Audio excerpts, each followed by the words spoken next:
Dear students, again you are most welcome to this session of today. I am VN Misra from Sadguru Inter College, Samara, Barabanki. And dear students, as you know, we were studying the lesson from the Hornbill book. We are not afraid to die if we can all be together by Gordon Cook and Ellen East. And today we are on the second and the last part of this lesson. Dear students, the opening lines of this part are: by morning on January 3 up to the last, afraid to die. As students, you know, we will follow the same pattern, means up to 8, the pattern I have followed, the same pattern will go on till the end. Means I will explain the text in detail, and the explanation of the difficult words and phrases will also be given to you, and the important questions and answers including multiple choice questions I will also introduce you. Dear students, the narrator started his voyage from Plymouth with his wife Mary, daughter Suzanne and his son Jonathan in July 1976. Actually, he wanted to repeat the record of Captain James Cook, who had established this record 200 years ago. Let us recall the first part with the help of the world map. So let us go to the world map. Dear students, look at the map. Here, Plymouth, and the narrator started his journey to this route and he came up to Cape Town. This is Cape Town at the pinpoint of South Africa. Listen to me very carefully. Here he took 2 crewmen named Larry Wiesel and Huff Segler. Then they sailed in Indian Ocean. You see, this is Indian Ocean, as they had to go to Australia. But what happened? They celebrated Christmas and now the weather became very bad. Here the weather became very bad. His boat was hit by a strong sea wave and now they were struggling for their survival. And their mayday calls were not responded, means their mayday calls went worthless, means emergency calls and messages went worthless. Up to 8 we have read. Now pay attention. Here is Isle Amsterdam and St. Paul's Isle, St. Paul. These 2 islands lie here. They are very important.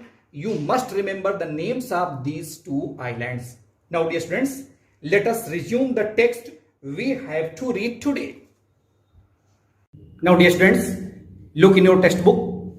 By morning on January 3, the pumps had the water level sufficiently under control for us to take 2 hours rest in rotation. Means now the water level was reduced because of pumping and now they could have rest one by one. But we still had a tremendous leak somewhere below the waterline. Still there was a leakage. On checking, I found that nearly all the boat's main rib frames were smashed down to the keel. He found that the frames were smashed. In fact, there was something holding up a whole section of the starboard hull except a few covered partitions. Means except a few covered partitions, he had nothing to fill this leakage. Therefore, it was very difficult for him to stop the coming water inside the boat. We had survived for 15 hours since the wave hit. Now 15 hours had passed since the wave had hit their boat. But wave walker couldn't hold together long enough for us to reach Australia, but it was impossible for him to reach Australia with this damaged boat. I checked our charts and calculated that there were 2 small islands a few hundred kilometers to the east. In the east direction, there were 2 islands the writer found. One of them, Isle Amsterdam. One of the isles was Amsterdam. I have shown you in the map just a minute ago. Dear students, listen to me very carefully. It was a French scientific base, means at Amsterdam there was French scientific base. Our only hope was to reach these pinpricks in the vast ocean. Now there was only one thing with the narrator, and it was to reach Amsterdam anyhow. Pinpricks in the vast ocean, these small islands looked no bigger than a small pinhole. But unless the wind ceased abated, we could hoist sail. Our chances would be slim indeed. Means if there was not flowing of wind, their chances were almost nothing to reach the island. The great wave had put our auxiliary engine out of action. His supporting engine was not working. On January 4, after 36 hours of continuous pumping, means he had been pumping continuously for 36 hours, we reached the last few centimeters of water. Means now only a few centimeters of water was left inside the boat of the narrator. Now we had only to keep pace with the water still coming in. Means now he had to reduce the pace of the coming water. If he could manage only this thing, the things would have been easier for him.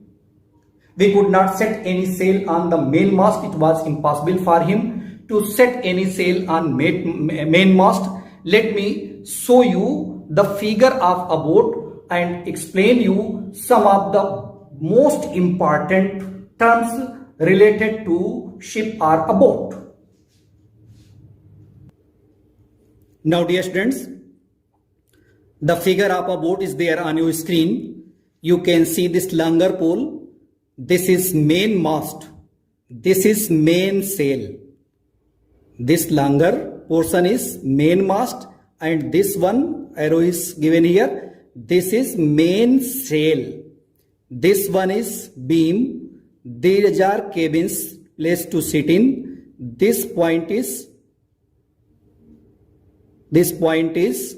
I have told you so many times. Remember, if you can, this is stern, the back portion of a ship or boat. This is rudder. It is used to steer the ship. This is keel. And this portion arrow is given. This is hull. In this way, dear students, you have seen some of the important words regarding a ship or a boat. These words will occur so many times in the lesson. Therefore, listen and understand them very carefully, and if possible, take them down in your notebooks. Now dear students, come up to the portion weaver. Means I have told you and shown you in the figure what a jib is and a small sail is. A small sail or jib, almost the same thing. Therefore, it was impossible for him to hoist main jib or main mast. Only a small jib or small sail could be used. Pressure on the rigging would simply pull the damaged section of the hull apart.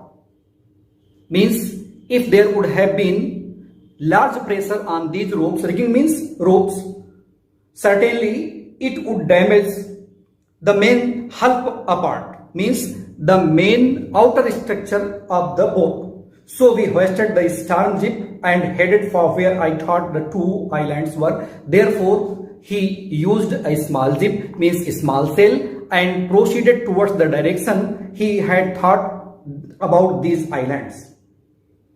Mary found some corned beef and cracker biscuits, and we ate our first meal in almost 2 days.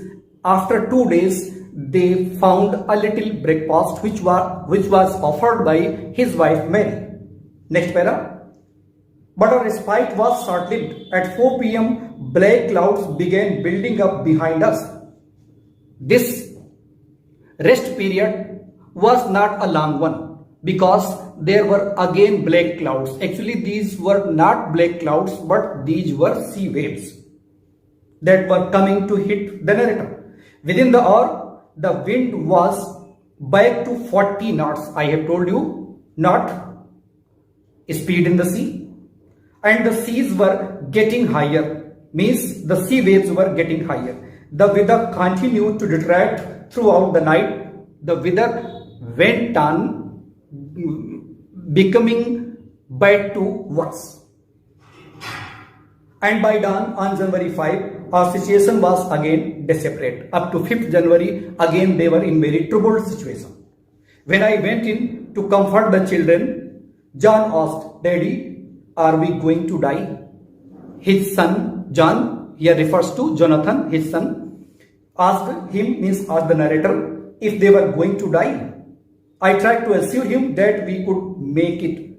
The narrator tried to assure his son that anyhow he was able to manage this, means he would manage it, means manage the bad situation. But Daddy, he went on, means Jonathan went on saying, we aren't afraid of dying if we can all be together. You can see these lines have become the title of this lesson, and you can simply think how prudent, how cooperative, and how good this boy was, whose name was Jonathan. Under this situation, he helped his father, saying that he was not afraid if he was with his family. You, mummies, you and I, if all the members of the family are together, he was not afraid to die. I could find no words with which to respond, but I left the children's cabin determined to fight the sea with everything I had. Means the narrator had no time to answer these words, means to answer the words of his son Jonathan, but he had only one thing in his mind, and that was anyhow he had to face these challenges and overcome them. To protect the weakened starboard side, means right side of the boat, I decided to heave to, means he decided to repair it. With the undamaged port hill facing the oncoming waves, using the improvised sea anchor of heavy nylon rope and two 22-liter plastic barrels of paraffin. 22 liters plastic paraffin he had, and other so many things he had, means some of the damaged things he had in the ship, with which he tried to repair his boat. Means the narrator tried to repair his boat. That evening, Mary and I sat together holding hands as the motion of the ship brought more and more water in through the broken planks. We both felt that the end was very near. Means the water was continuously coming inside the boat, although its speed was very slow, but still they were in danger. They were not out of danger. But Wavewalker rode out on the storm, and by the morning on January 6, with the wind easing, I tried to get a reading on the sextant. Sextant is a distance measuring instrument back in the chart room. The writer again tried to calculate the distance of this island, Amsterdam.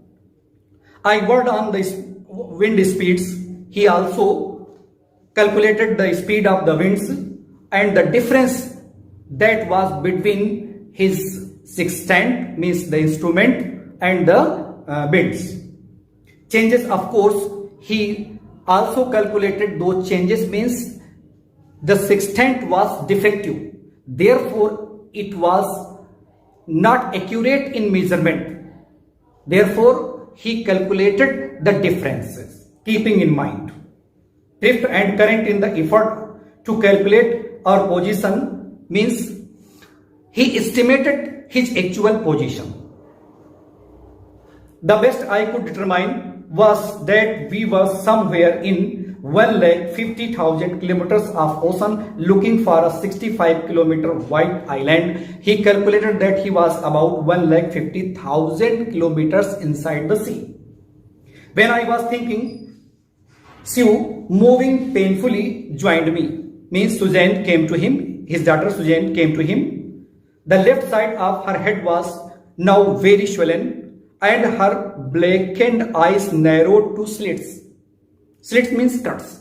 His black eyes had now become only a small slit, means only a small cut. She gave me a card she had made, means she gave a card which she herself had made. On the front, she had drawn caricatures of Mary and me with the words, "Here are some funny people," means in that cartoon card she had written, "Here are some funny people," means here are some funny people. Did they make you laugh? means have them make you laugh. I laughed a lot as well. It was written there that she had laughed lot as well. Inside was a message, and there was a message short note. Oh, how I love you both. So this card is to say thank you and let's hope for the best. Somehow we had to make it. This was written on the card, and the narrator says that somehow he had to manage it. Now, before proceeding towards the next para, let me explain you some difficult words and meanings. Now, dear friends, look at the board. These are some of the difficult words and phrases which you have read in these paragraphs I have taught you just a minute ago. Isle Amsterdam lies in the southern Indian Ocean. Take them down in your notebooks. Pinpricks in the vast ocean means small islands looked like pinholes in comparison to the huge sea. Rigging means ropes, especially to tie a ship, etc. Deteriorate, doing wrong. Once more I tell you the spelling. Deteriorate. Deteriorate, doing wrong. Improvised, handmade. And sextant is a distance measuring instrument. I know that you have taken down in your notebooks. Now, before we proceed further, let me ask you a question. Now, dear friends, the question is, how did the narrator make a temporary anchor? Just a minute ago, I have taught you in the paragraph that the narrator used 222 liters paraffin barrels and some other broken things of his boat, and thus he made an anchor, means temporary anchor. What is an anchor? An anchor is an instrument which is used to slow the speed of a boat or a ship, or to stop a ship or a boat. Now, let us come up to the next para. I checked and rechecked my calculations.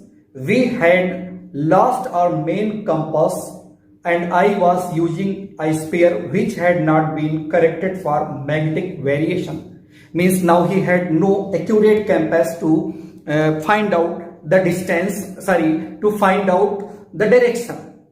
Compass is used to calculate the direction, right direction. Therefore, there was variation in the actual direction and the direction that was indicated by this compass. I made an allowance for this and another estimate of the influence of a westerly currents which flow through this part of the Indian Ocean. Means the difference that was made by the winds that flows in the Indian Ocean. This difference was calculated by the writer, and this difference was removed so that he might find out the correct direction of these islands. About 2 p.m. I went on deck and asked Larry to steer a course of 185 degrees. If we were lucky, I told him with a conviction I did not feel, he could expect to see the island at about 5 p.m. Means now it was the hope of the narrator that he could find this island Amsterdam at about 5 p.m. by steering his boat at 185 degrees.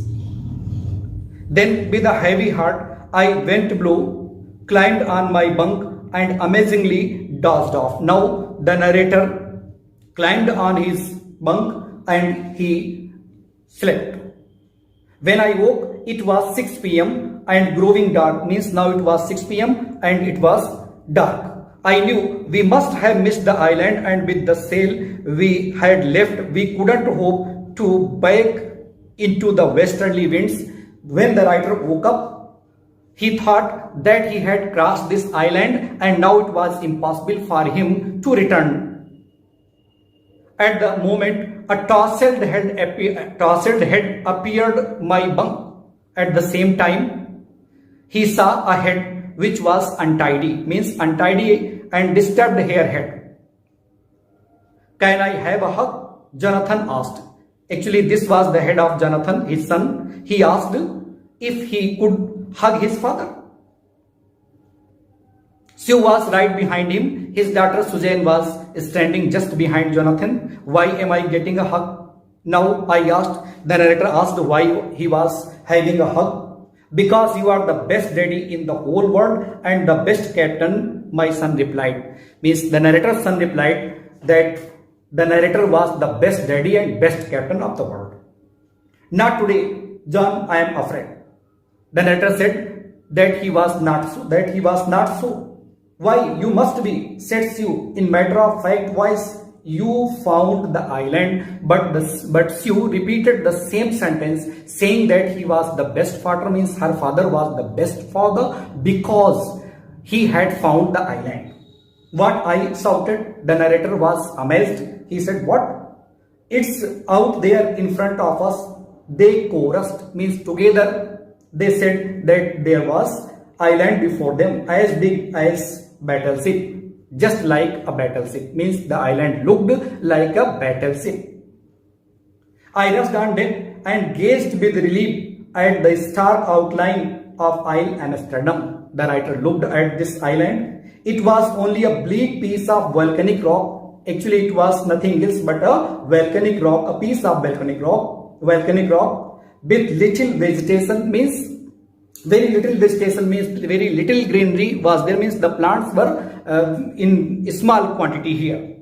The most beautiful island in the world. Now this was the best island and the most beautiful island in the world for two reasons. First, the island itself was beautiful, and secondly, this was the resting place for this family now. We anchored offshore for the night, means for whole of the night. They stayed a little away from this island, and the next morning all 28 inhabitants of the island cheered us as they helped us ashore. Means next day they landed the shore, and the inhabitants, means the residents of that island, received them, welcomed them. With land under my feet again, when the writer felt ground under his feet, my thoughts were full of Larry and Herbie. He was thinking of Herbie and Larry. Who are these persons? Think and tell me. Larry Weasel and Herb Segler. These two persons were taken by the narrator at Cape Town. Very good. Cheerful and optimistic under the direst stress. Under these conditions, they remained hopeful and cheerful. And of Mary, the narrator was also thinking of her wife Mary, who stayed at the wheel for all those crucial hours. She had also helped the narrator under those adverse circumstances.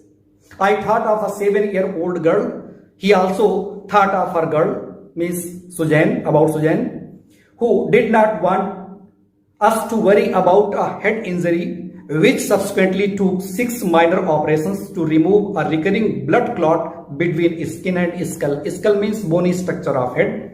Of a 6-year-old boy who was not afraid to die. Means now the narrator was thinking of all these persons, especially his son Jonathan and his daughter, who had a great injury in her head, and later she had go through an operation 6 times. Then the clot was removed from her head. In this way, this family struggled hard to survive themselves and overcome those difficulties. Now, let me tell you some more meanings. Now, dear students, these are some of the words which you have read in these paragraphs. The first one is tousled head. Be careful. E silent. You have not to pronounce E. Tousled head means an untidy and uncombed head. And bunk, sleeping bath.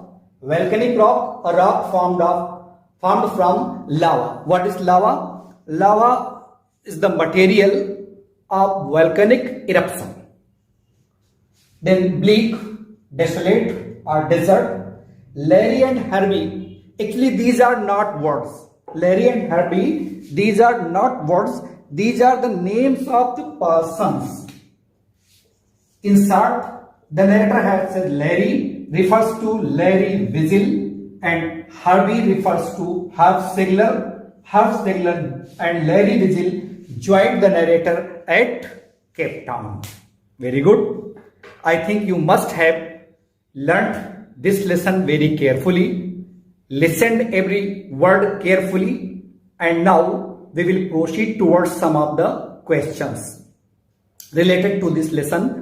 Therefore, once more, take your pens and diaries or notebooks to take down these questions.